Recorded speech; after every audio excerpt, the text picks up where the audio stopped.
When we conjure an image of Athena, our minds often turn to the iconic symbols: the sharp point of a spear, the gleam of a crested helmet, and the imposing statues of a goddess tall and armored, her shield held ready, and her gaze as unyielding as polished stone. From this powerful image alone, a common assumption is born that she was a goddess of war. However, to compare Athena to her half-brother Ares is to miss the point entirely. They were not even remotely alike. She found no joy in the frenzy of bloodlust or the pandemonium of chaos.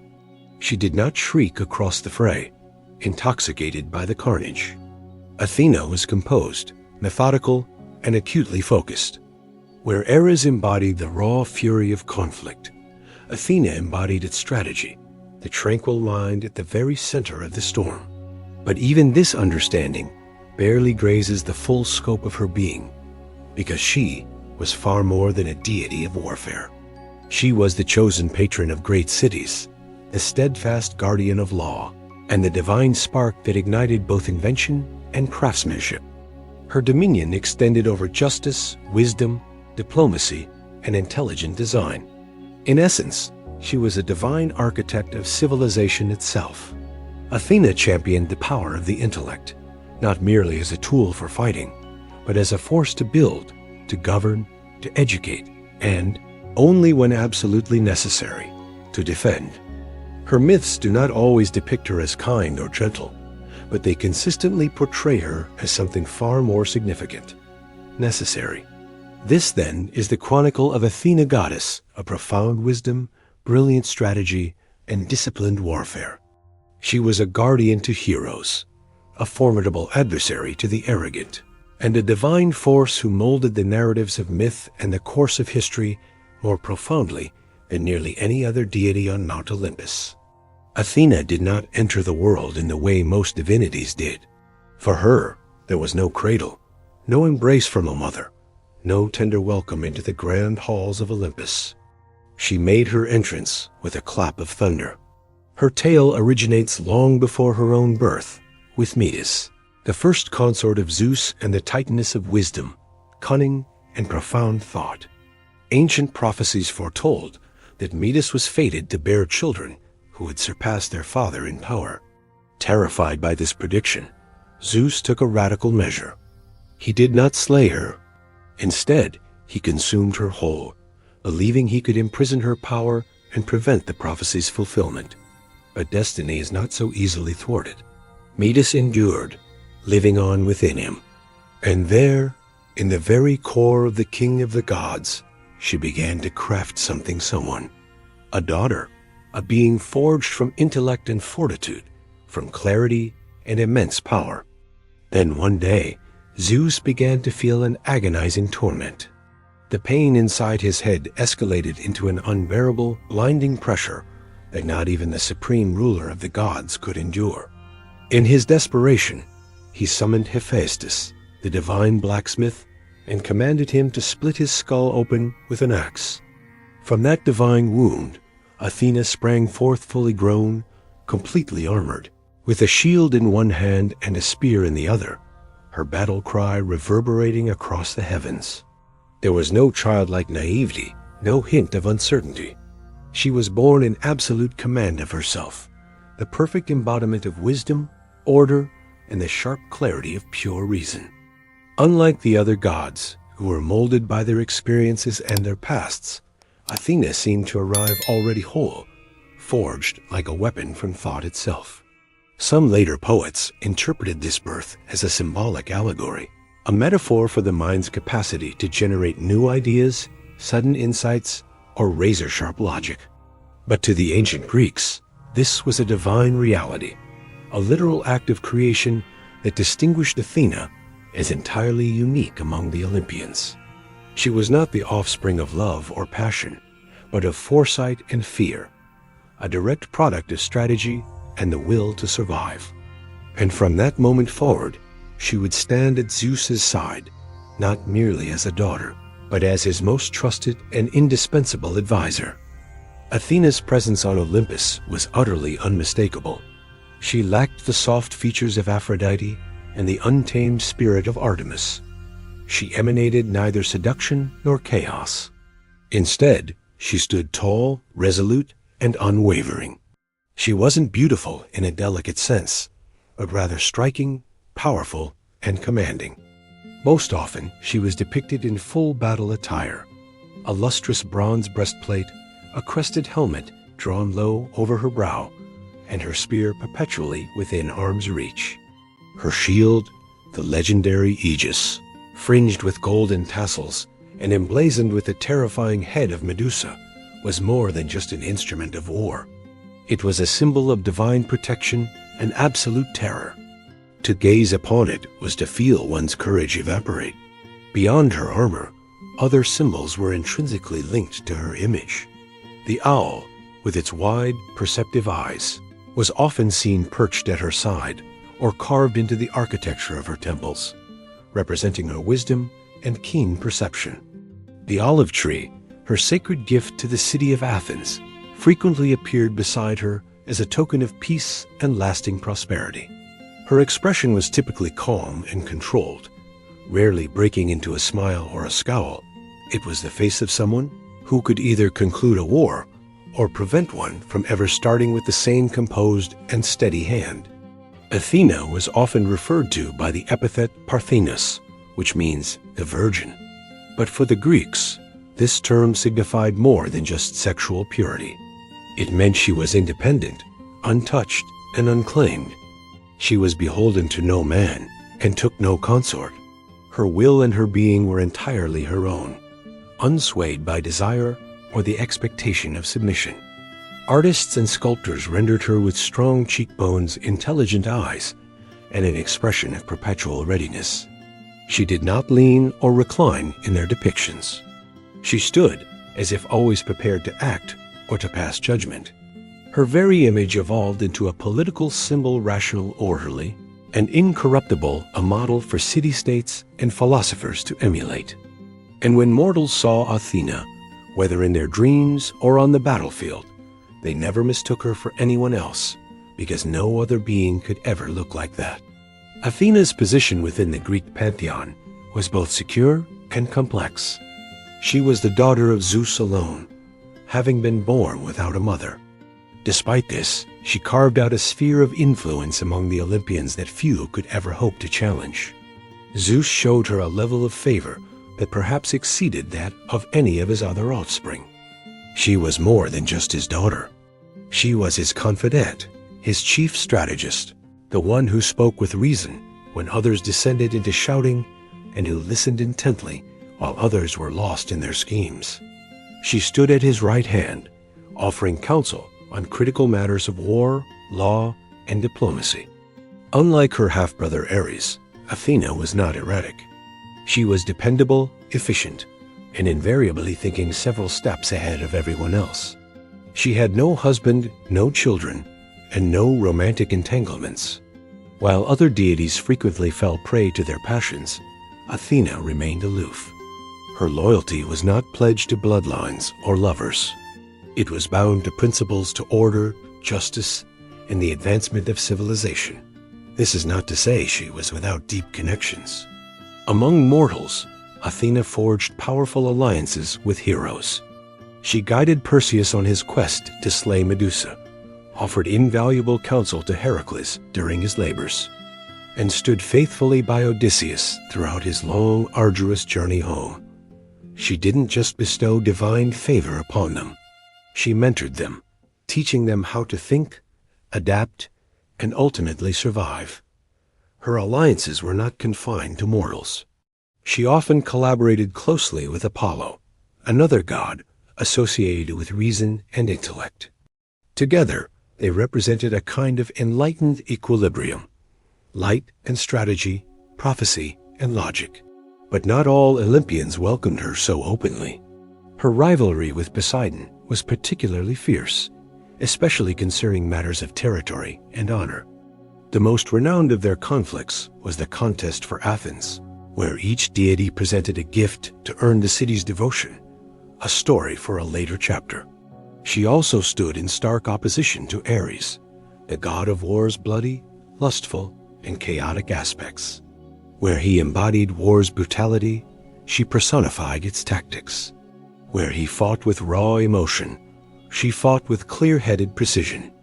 They were two sides of the same coin on the battlefield, often present in the same conflicts, but seldom on the same side. Then there was Aphrodite, the goddess of love and sensuality, the embodiment of everything Athena rejected. The two clashed not just in myth, but in fundamental philosophy. Aphrodite reigned through allure. Athena ruled through respect. They rarely saw eye to eye on how mortals, especially women, should be guided. Even her relationship with Hera, the queen of the gods, was notably cold.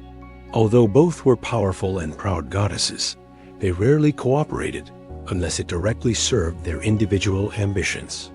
In many respects, Athena's greatest strength was her isolation. She didn't depend on others to act or to define her status. She moved through Olympus with a clear purpose, detached from its petty squabbles.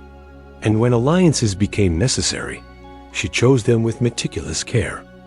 Athena wasn't loud. She didn't rage like Ares or seduce like Aphrodite. She didn't boast like Hermes or torment mortals like Hera. She led with clarity focused, observant, rarely perturbed, and perpetually one step ahead. Her character was defined not by emotion, but by principle.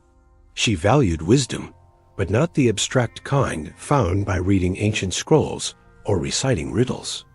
Athena respected practical intelligence, street smarts, strategic thinking, and cleverness in the face of imminent danger.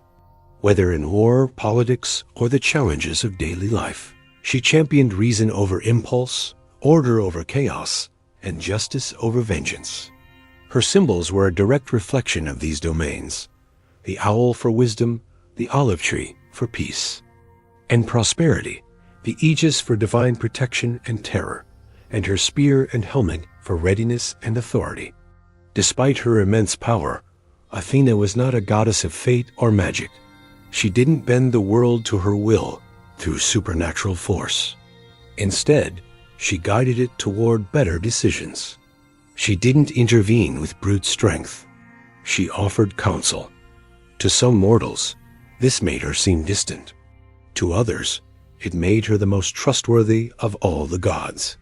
She could be severe, even cold, but her judgments were rarely clouded. She did not play favorites, and she did not crave attention. She acted when it was necessary, spoke when it mattered, and withdrew once the lesson had been learned. If Zeus was the king of Olympus, Athena was its mind. It began not with a battle cry, but with a single thread. In the city of Lydia, there lived a mortal woman named Arachne, renowned throughout the land for her exquisite weaving. Her tapestries were unparalleled, so precise and lifelike that people whispered her talent must surely be a gift from the gods. But Arachne vehemently disagreed. She attributed her skill to no divine inspiration, no celestial guidance, no heavenly lessons. She was self-taught, she proclaimed, and what's more, she audaciously declared she could weave better than Athena herself. This challenge did not go unheard. Disguised as an elderly woman, Athena approached Arachne and gently warned her to subdue her pride. She advised her to practice humility, gratitude, and respect for the deities who shaped the world and bestowed upon mortals their talents.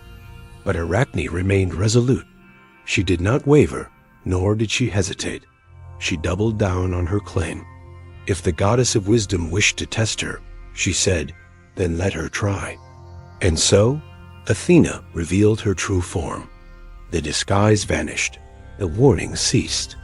There was only the full, commanding presence of a goddess proud, poised, and prepared to defend her honor. The two began to weave. Athena's tapestry portrayed the majesty of the gods.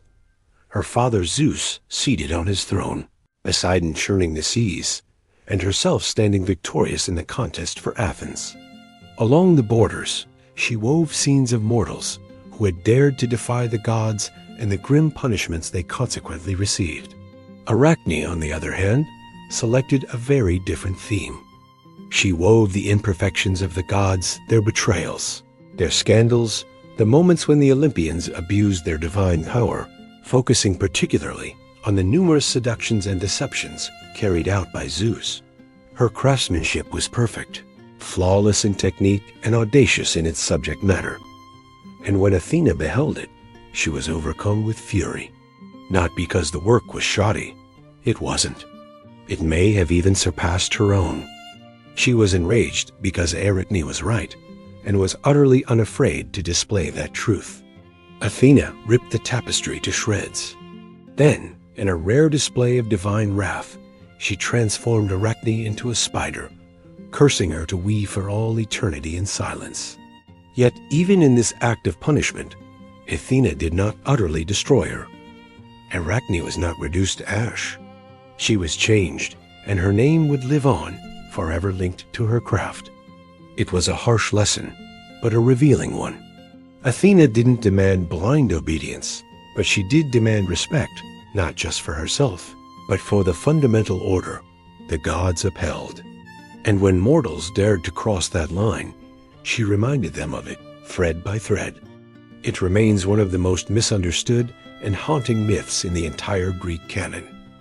The story of Medusa, the serpent-haired monster, the Gorgon whose gaze could petrify a man into stone.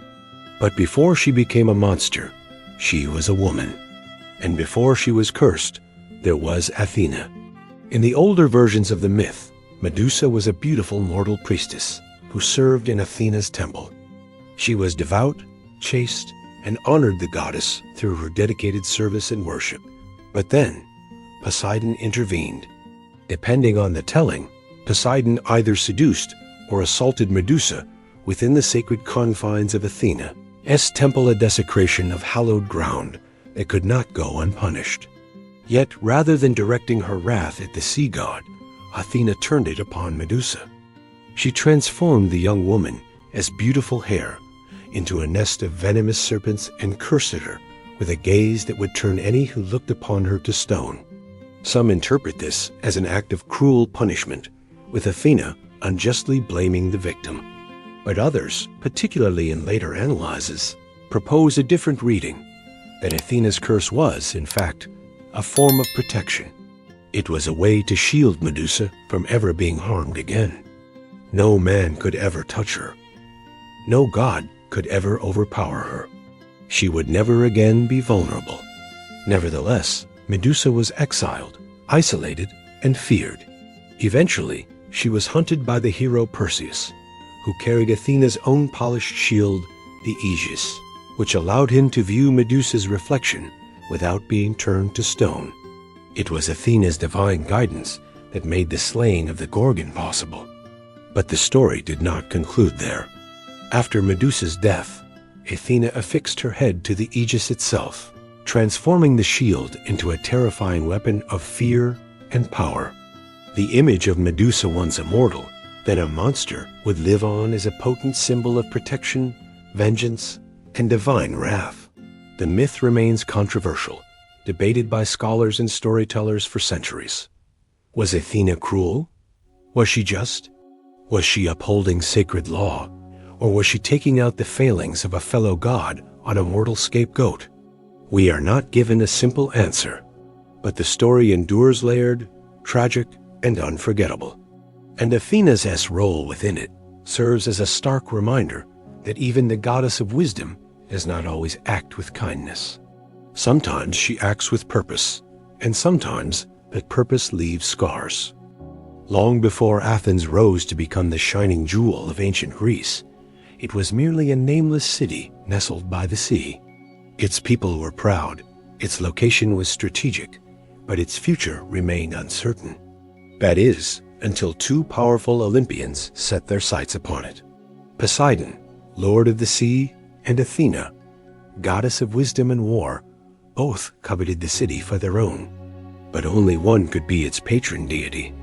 The city's inhabitants found themselves caught in the middle. So the gods agreed to a contest.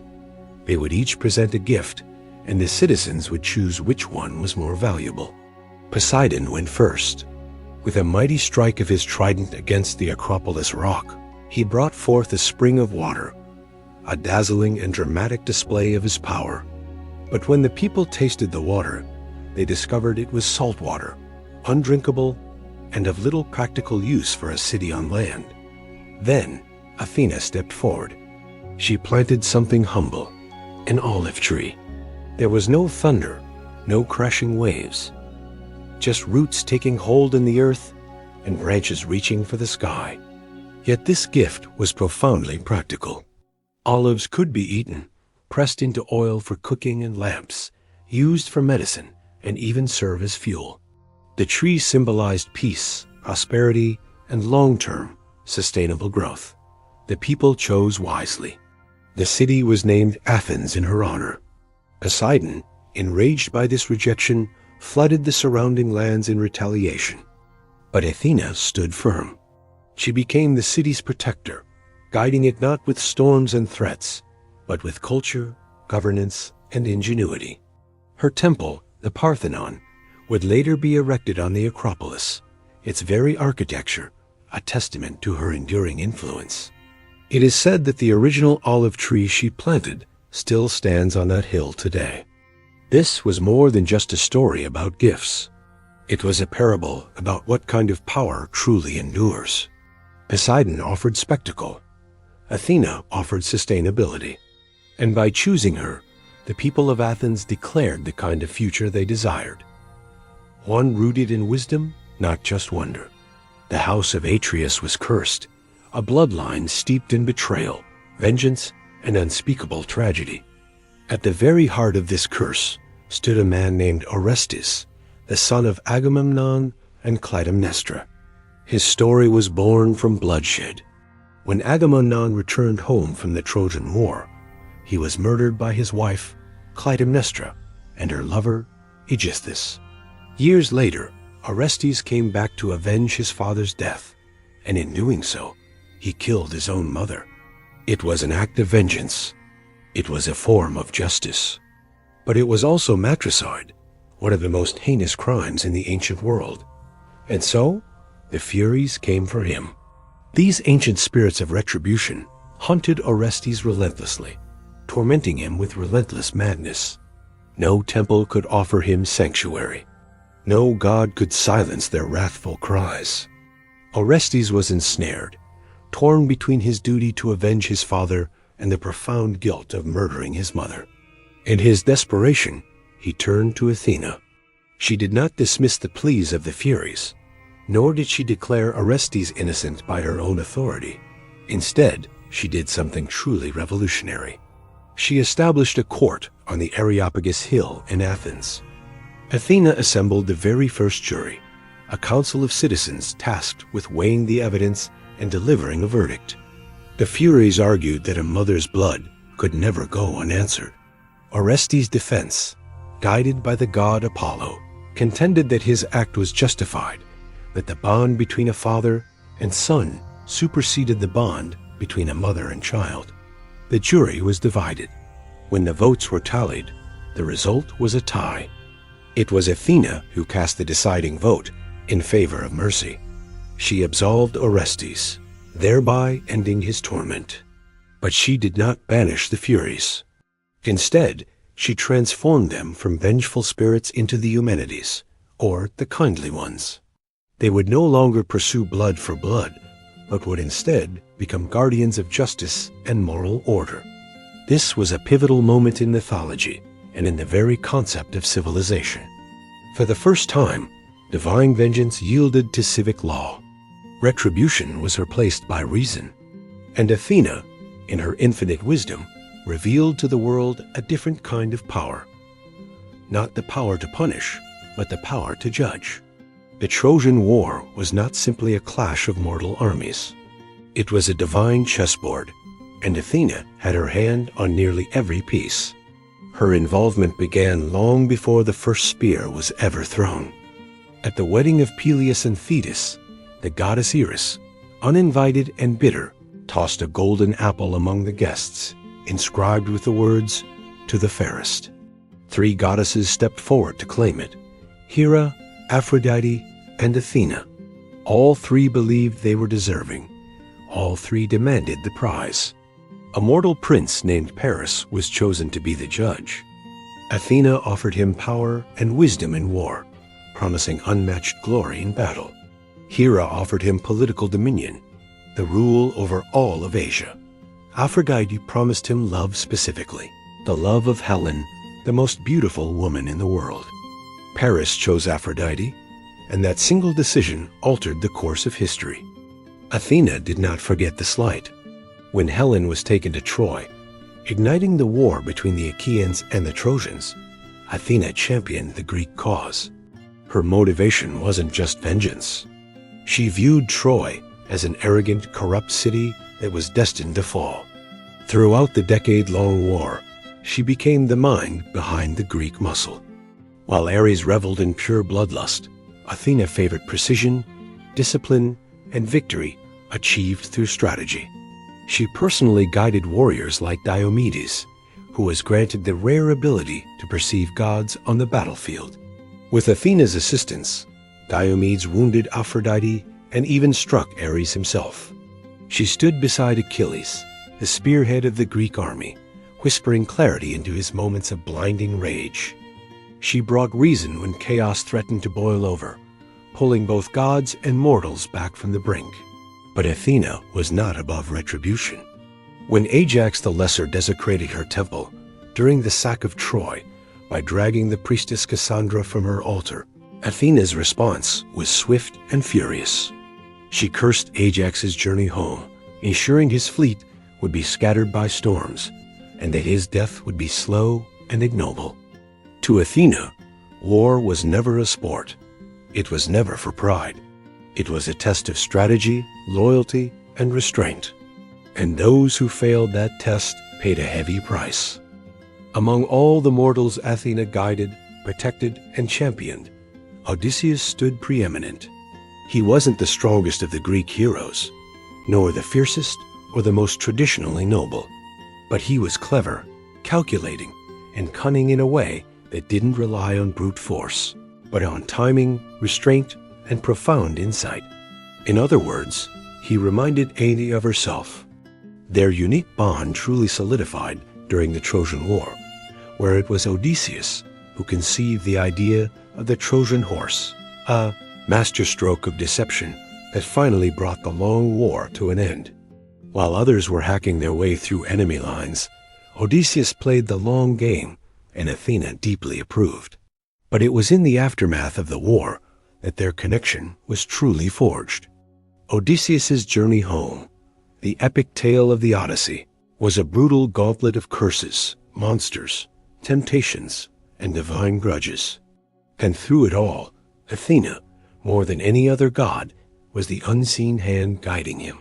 She calmed the storms that Poseidon had furiously stirred up. She whispered ideas into his mind when all hope seemed lost. She disguised him when he needed to remain hidden, and revealed his true form when the moment was right. She even stood by his wife, Penelope, encouraging her loyalty and cleverness while Odysseus was lost in exile. And when he finally returned to Ithaca, Athena didn't just clear his path. She orchestrated his vengeance. Disguised once more as a beggar, he entered his own home unnoticed, but it was Athena who gave the signal for him to strike. She stood beside him as he let his arrows fly, punishing the suitors who had tried to steal his throne, his name, and his wife. Their relationship was not warm in the human sense. There were no embraces, no emotional speeches. But in every moment that truly mattered, she was there. Because Athena didn't favor mortals for their strength alone. She favored those who listened, who thought, and who made the hard choices without losing their essential selves. And in Odysseus, she saw a man who didn't just survive the games of the gods. She saw a man who participated in them and played to win. Athena is often remembered as a serene figure-wise, composed, and eternally rational. And while those characteristics are accurate, they don't capture the full picture. Over time, modern retellings and simplified portrayals have cultivated a few significant misunderstandings about who Athena truly was. One of the most prevalent misconceptions is that she was merely a goddess of wisdom, as if that were the entirety of her being. In reality, Athena was the goddess of applied wisdom put into action. This encompassed strategy, invention, architecture, politics, and yes, warfare. She wasn't just a thinker. She was a doer. She didn't just advise kings and heroes. She shaped their outcomes with calculated force. Athena led troops into battle. She wore armor. She carried a spear and shield. She was not a bystander to conflict. She mastered it.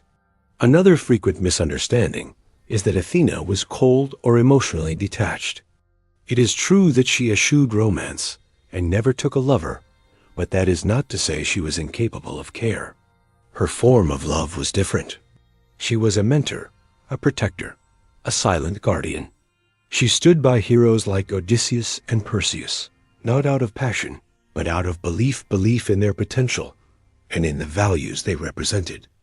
She could be stern, but she could also be patient, kind, and even humorous in her own restrained manner.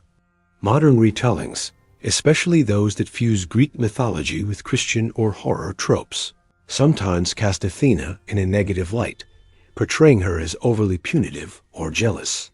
The Medusa myth, in particular, is often misrepresented. In some popular versions, Athena punishes Medusa out of pure spite, but in older tellings, her actions were dictated by divine law and the sacred rules governing her temple. She did not lash out irrationally. She upheld a code, even when that code was brutal.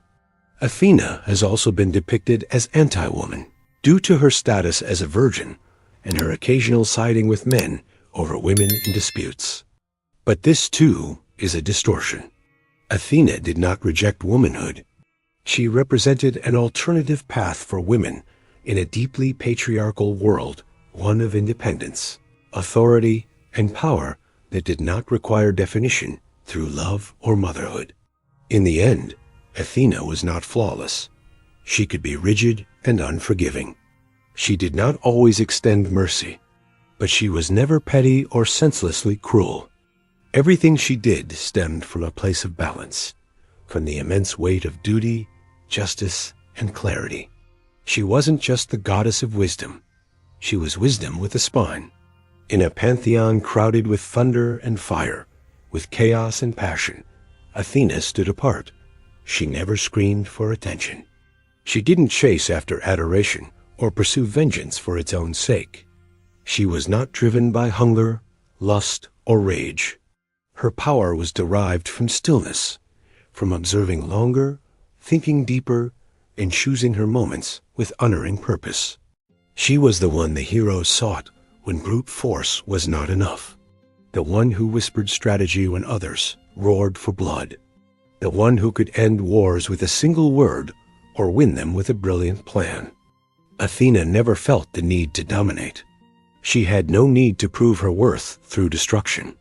Her victories were achieved through wisdom, clarity, and control, and in a world often ruled by impulse and pride that made her a different kind of divine.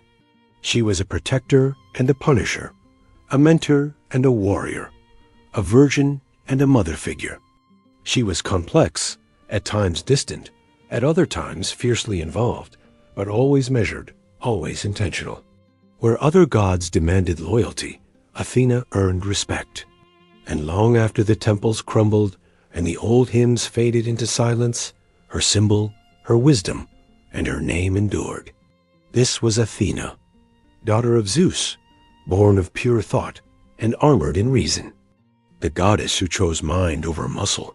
And though she never ruled Olympus, she may very well have been its sharpest, clearest voice.